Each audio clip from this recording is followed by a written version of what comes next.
You know, I don't expect a lot of intelligence from radical Marxist professors, but you'd think at least a bit of self-awareness would come from a situation that, frankly, they should have learned their lesson from by now. I'm talking, of course, about Laurier University professors Herbert Pimlott and Nathan Rambukkana, the two professors who were in the meeting, the infamous meeting, in November of 2017 with former Laurier grad student and teaching assistant Lindsay Shepherd. You've heard the audio from the meeting now, which Lindsay Shepherd had the foresight to record and then leak to media outlets. In the audio, the professors reprimand her for daring to show a public access television clip of Jordan Peterson debating gender pronouns. The clip from TVO, the Ontario equivalent of CBC, was not too offensive for the public broadcaster, but for a Laurier University classroom was just too dangerous for students. The professor said it contributed to a toxicity in the classroom. They said that it was offensive to show Jordan Peterson without criticizing him in the same way that it would be to show a clip of, you guessed it, Adolf Hitler.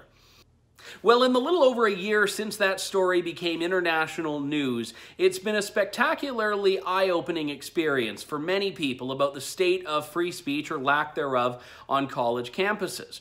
Laurier University was forced to apologize to Lindsay Shepherd. Nathan Rambukkana not only apologized to Lindsay Shepherd for the meeting, and also apologized to Jordan Peterson because he said that it was wrong and untrue and should not have happened for Peterson to have been described that way.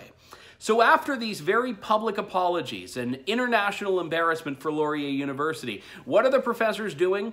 Well, according to a Canadian press report, they are suing Lindsay Shepherd, filing a third-party claim against her, saying that she's responsible for any defamation of Jordan Peterson.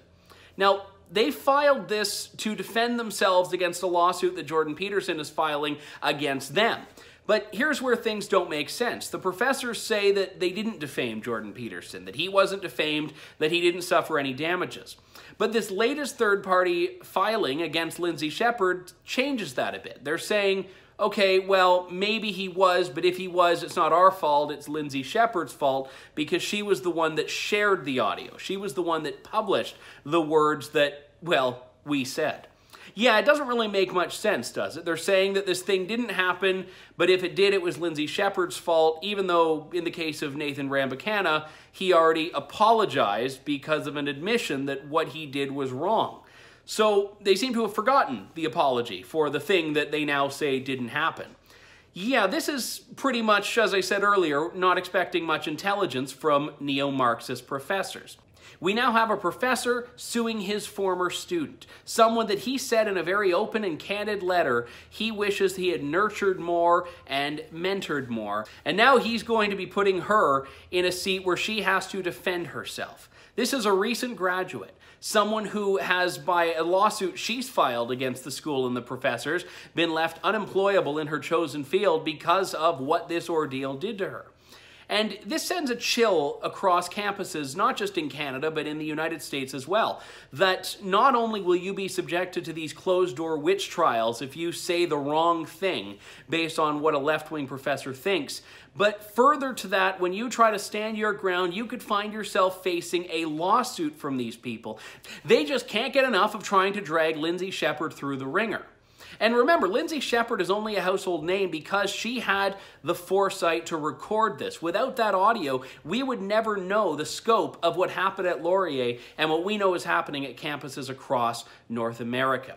This is why it's never been more important to stand up and stand firm and say, yes, we must preserve and protect free speech on campuses. We must expose the professors who are not supporting free thought, the professors who are punishing people for daring to have a controversial opinion or daring to show a video clip of someone else with a controversial opinion. We don't know what's going to happen in court yet. The judge could throw this whole thing out. Remember, this is only going to proceed if the judge agrees that Jordan Peterson has been defamed and then agrees that Lindsay Shepherd bears responsibility for it. But again, it's another twist in a saga that shouldn't exist in the first place and further proof that the left just doesn't get it. They don't get that they're the ones in the wrong here, not Lindsay Shepherd. For the True North Initiative, I'm Andrew Lawton.